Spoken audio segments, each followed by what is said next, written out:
জাযাল্লাহু আন্না মুহাম্মাদাম মা হুয়া আহলুহু জাযাল্লাহু আন্না মুহাম্মাদাম মা হুয়া আহলুহু জাযাল্লাহু আন্না মুহাম্মাদাম মা হুয়া আহলুহু।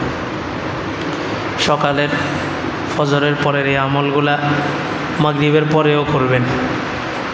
ফজরের পরের চাইতে মাগরিবের পরে বেশি দরকারি, কারণ দিনের বেলা আল্লাহ তাআলা দিনটাকে বানাইছেন মানুষের জন্য, রাত বানাইছেন জিন্নাতের জন্য।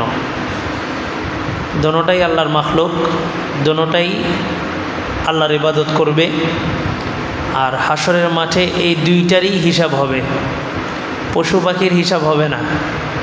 পশু পাখির হিসাব শুধু এতটুকু, একটা গরু যদি আরেকটা গরুকে আঘাত করে তো দোনোটাকে উঠানো হবে, যাকে আঘাত করছে সেও একটা আঘাত করবে, শেষ, দোনোটা আবার মাটি হয়ে যাবে।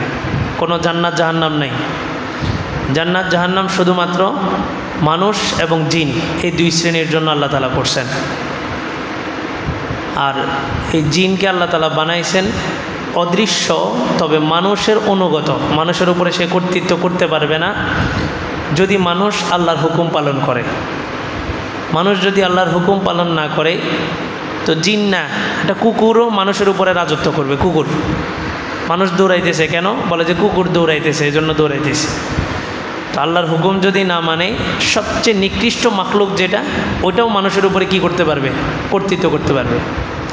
আর কেউ যদি আল্লাহর হুকুম মানে, আল্লাহর হুকুম মতো চলে, তো সবচেয়ে শক্তিশালী জিন, এটাও মানুষের উপরে কিছু করতে পারবে না, মানুষের তাবে হয়ে থাকবে।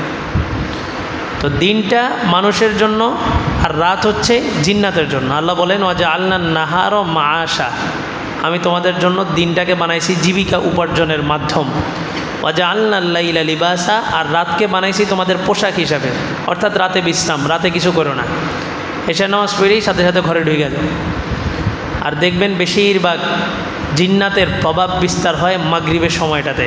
বাচ্চা কাচ্চা বাহিরে থাকলে, আগে এক সময় এগুলো বলতো, এখন বলেও না। এই নানীদের মুখে শুনতাম যে মাগরিবের সময় বের হয়েও না, মাগরিবের সময় বের হতে দিত না, ছোট ছোট বাচ্চাদেরকে বের হতে দিত না, এবং মহিলাদেরকে মাগরিবের সময়টা, আজানের সময়টা ঘর থেকে বের হতে দিত না। তো এখন আমরা তো উদাসীন, শরীর খারাপ লাগতেছে, কেন লাগতেছে এটাও বুঝি না, দৌড়ে গেছি ডাক্তারের কাছে, ডাক্তার ঘুমের ওষুধ দিয়ে ঘুম পাড়ায় দিছে, শেষ, ঘুমান। গতকাল রাতে প্রচণ্ড মাথা ব্যথা উঠছে, সভাপতি সব ফোন দিছিল।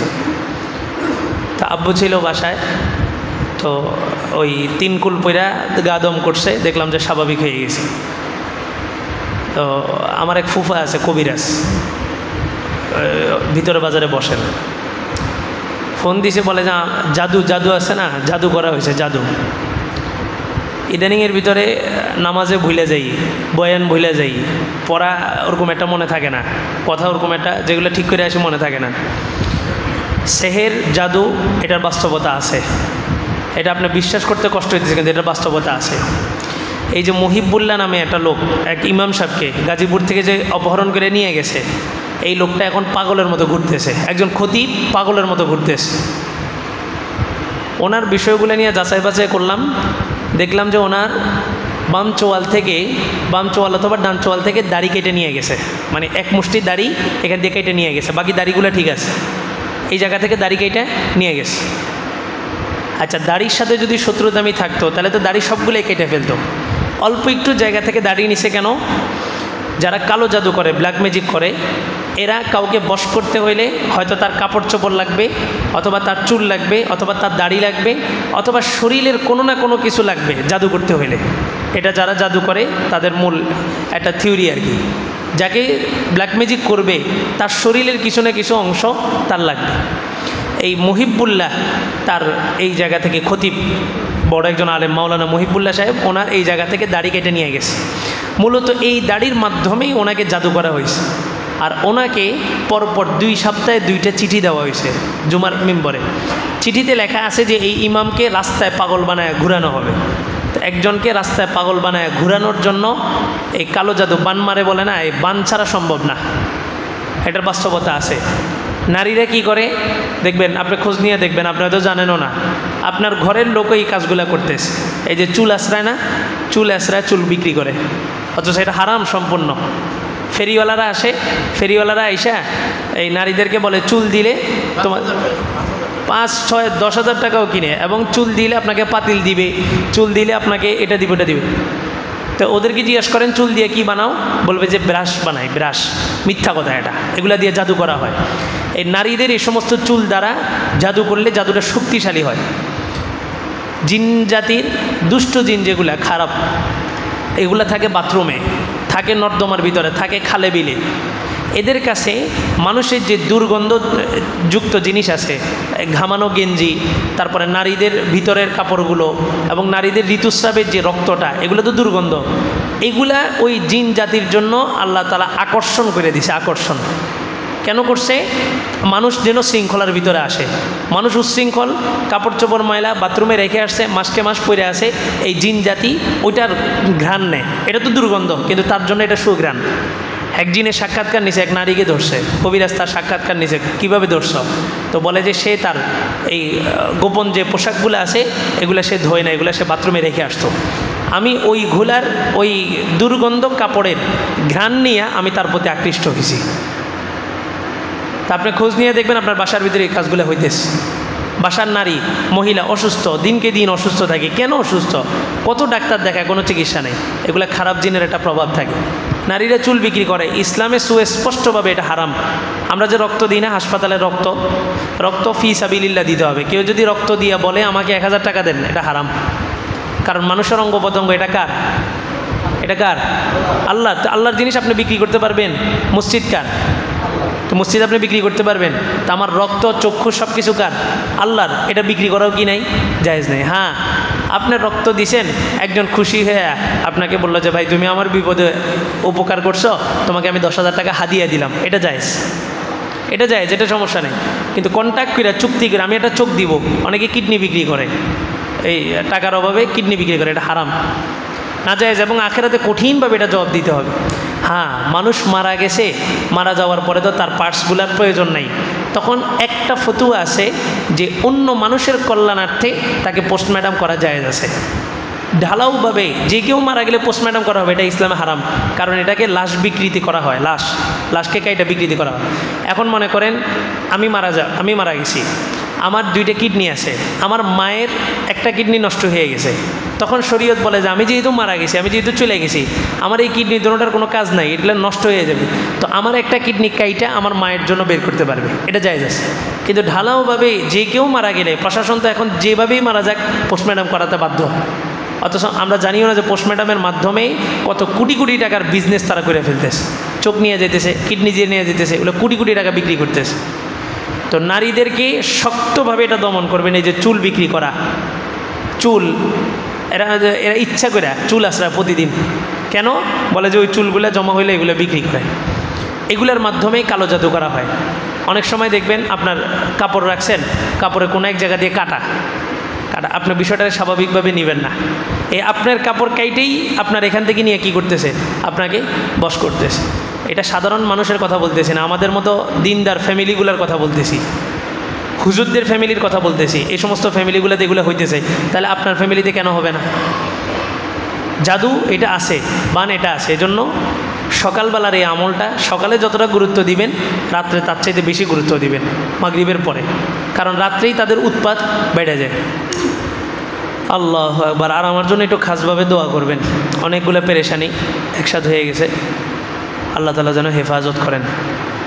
হুজুর আসছিলেন ওই দিন, মুফতি আহমদুল্লাহ সাহেব হুজুর, হুজুরের সাথে আরও একজন আসছিলেন। আমারে বললেন যে চলাফেরা একলা একলা করিও না, মানে রাস্তা পার হবো না, রাস্তা পার হইতো একা পার হইও না, আরেকজন নিয়ে পার হইও। তো বললাম যে হুজুর আমি তো এখানে স্থানীয়, মসজিদের পিছন থেকে আমার মহল্লা শুরু, ভাড়াটিয়ে হইলেন এক কথা যে বডিগার্ড নিয়ে চলবো, নিজের এলাকায় যদি আমি বডিগার্ড নিয়ে চলা লাগে, তো বলে যে মানুষ খুব শক্তভাবে লাগছে, তোমার লেবাসদারি, তোমার মতো লেবাস এরাই তোমার পিছনে লাগছে, এখন নিজের মহল্লায় চলতে আমার বডিগার্ড লাগবে। আল্লাহ ভরসা আল্লাহর উপরে। আনাস ইবনে মালিক রাদিয়াল্লাহু তাআলা আনহুকে ধরে নিয়ে গেছে হাজ্জাজ বিন ইউসুফ, মানে এর মতো জালেম বাদশা ইতিহাসে একটাও আসে নাই। হাজ্জাজ বিন ইউসুফ ধরে নিয়ে গেছে, নিয়ে বলছে তুমি আনাস বিন মালিক? তো বলে যে হ্যাঁ। আমাকে চিনো? কাঁ চিনি? তো বলে যে তুমি নাকি আমার বিরুদ্ধে প্রকাশ্যে কথা বলো, আমার বিরুদ্ধে আচরণ করো। তো বলে যে অবশ্যই করি। তুমি আল্লাহর রসুলের সুন্নত বিরোধী কাজ করো।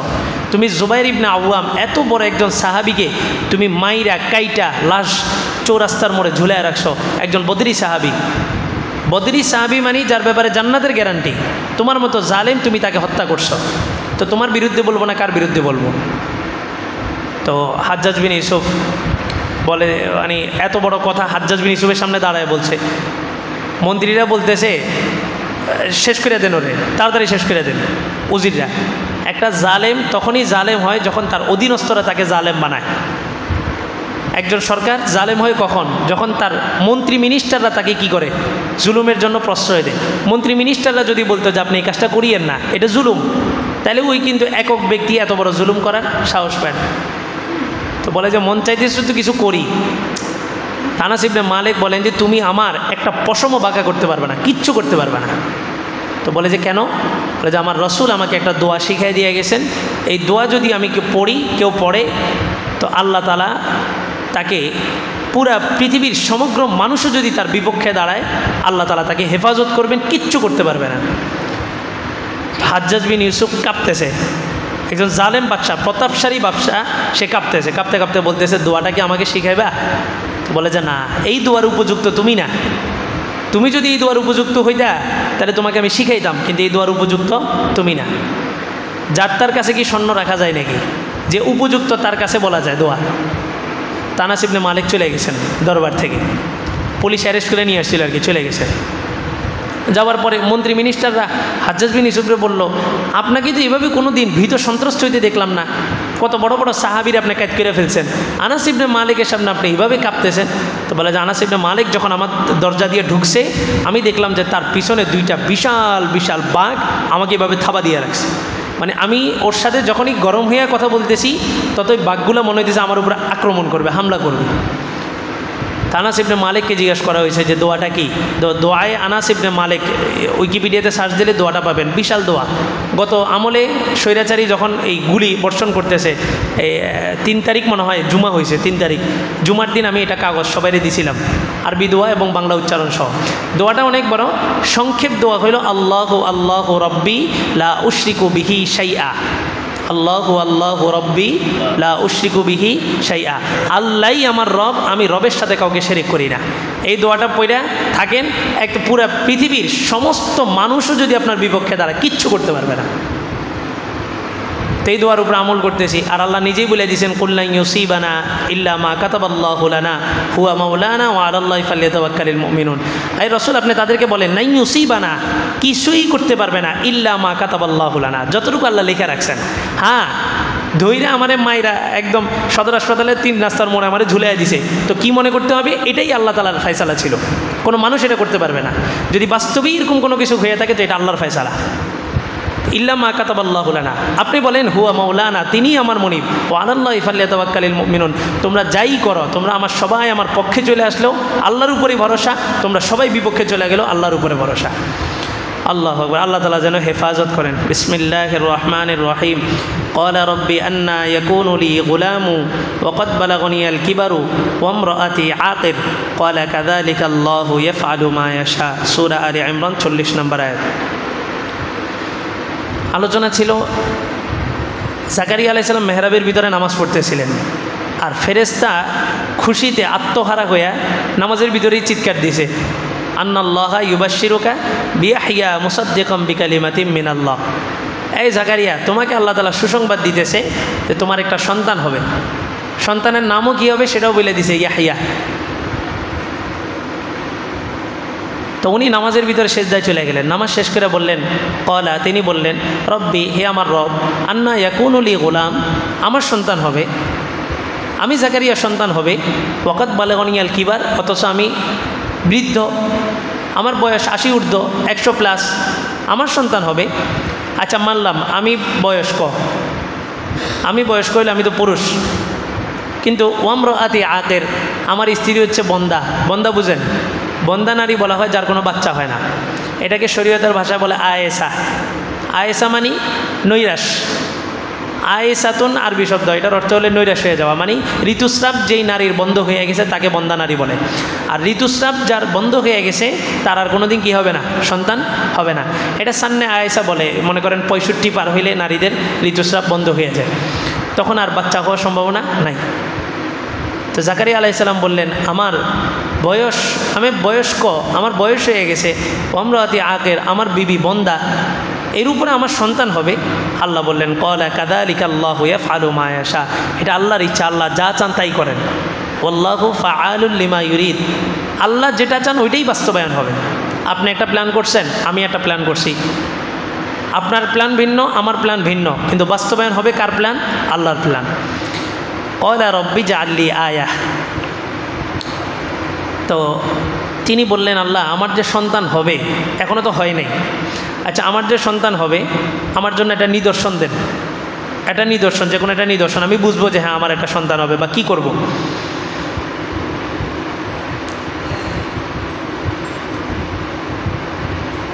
ক্বালা আয়াতুকা আল্লা তুকাল্লিমান নাসা সালাসাতা আইয়ামিন ইল্লা রমজা, আল্লাহ বললেন তোমার নিদর্শন হইল আল্লাহ তুকাল্লিমান নাস, তুমি মানুষের সাথে কথা বলবা না, সালাসাতা আইয়ামিন 3 দিন, ইল্লা রমজা, শুধুমাত্র ইশারায়, মুখে কোনো কথা বলবা না।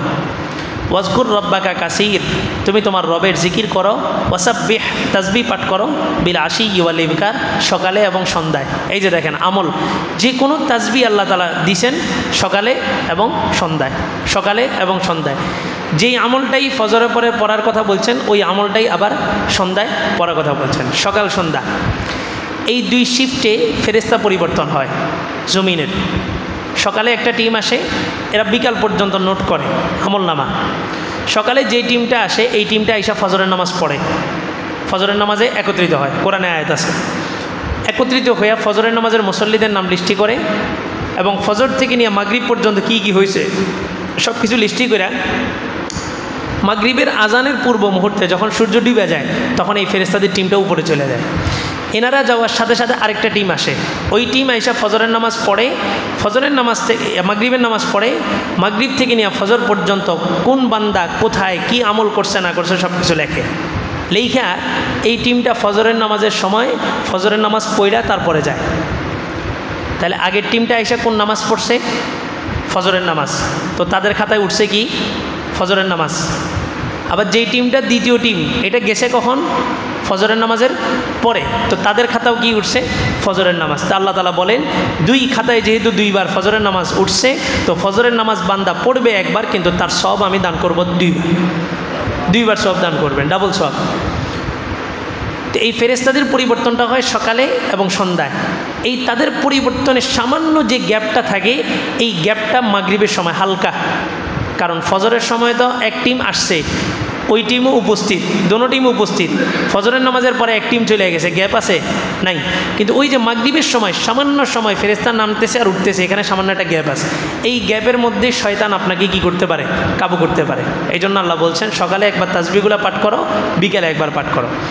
তো তোমার নিদর্শন কি? তোমাকে মানুষ যাই বলবে সন্তান হওয়ার পরে, আমরা কি করি?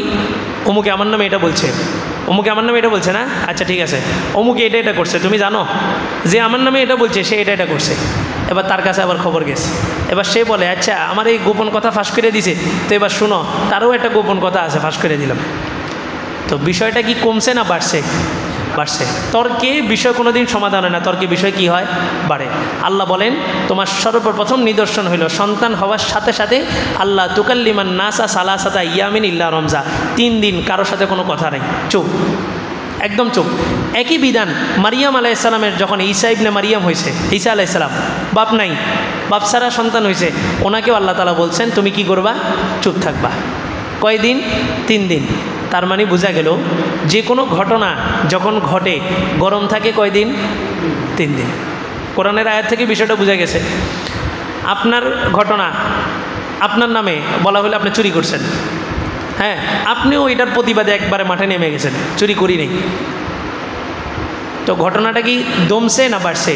আপনার প্রতিপক্ষ আপনাকে ততক্ষণ গালিগালাজ করবে যতক্ষণ আপনি জবাব দিবেন। বোবার কি নাই? শত্রু নেই। যে বোবা তার কি নেই? শত্রু নেই, তার হিসাবও নেই। বোবা যে তাকে আল্লাহ তাআলা বধির বানায় দিছে, কানে শুনে না। দেখবেন পৃথিবীতে যত বোবা আছে তারা কি শোনে না? কানে শোনে না। কারণ কি? এই বোবা তো কথা বলতে পারে না। তাকে একজন গালি দিছে, এটা যদি সে শোনার পরে যদি প্রতিবাদ না করতে পারে, সে স্ট্রোক করবে। মানুষ স্ট্রোক করে কখন? অতিরিক্ত রাগ উঠে গেছে, দমন করতে পারতেছে না, ওই সময় মানুষ কি করে? স্ট্রোক করে ফেলে, হাই প্রেশার। তো আল্লাহ বলে সালাসাতা ইয়ামিন ইল্লা রমজান, 3 দিন মানুষে বহু কথা বলবো। কেউ বুড়া বয়সে ছেলে হয়েছে, ঘটনা কি হয়েছে? কি? কোনো কথা নাই, বাস ইশারা। কি ইশারা? কে দিছেন সন্তান? আল্লাহ। কেমনে হয়েছে? আল্লাহ। কি দিয়েছে? আল্লাহ। বাস শুধু আল্লাহর দিকে ইশারা দিবে, আর কোনো কথা বলবে না। তার মানে বোঝা গেল যে কোনো ঘটনা গরম থাকবে 3 দিন, আপনি যদি ওই 3 দিন ধৈর্য ধরতে পারেন, বিষয়টা স্বাভাবিক। ওয়াজকুর রব্বাকা কাসীরান ওয়াসাব্বিহ বিল আশি ওয়াল ইবকার। আর এই যে 3 দিন ধৈর্য ধরলা, ধৈর্য তো ধরা যায় না, খুব কষ্ট। আমার নামে এত কিছু বলতেছে, কীভাবে ধৈর্য ধরি, কীভাবে ধৈর্য ধরি, খুব কষ্ট। আল্লাহ বলেন যে কষ্টটা দূর হয়ে যাবে। ওয়াজকুর রব্বাকা, রবের জিকির করো। ওয়াসাব্বিহ বিল আশি ওয়াল ইবকার, সকাল সন্ধ্যা তাসবিহ পাঠ করো।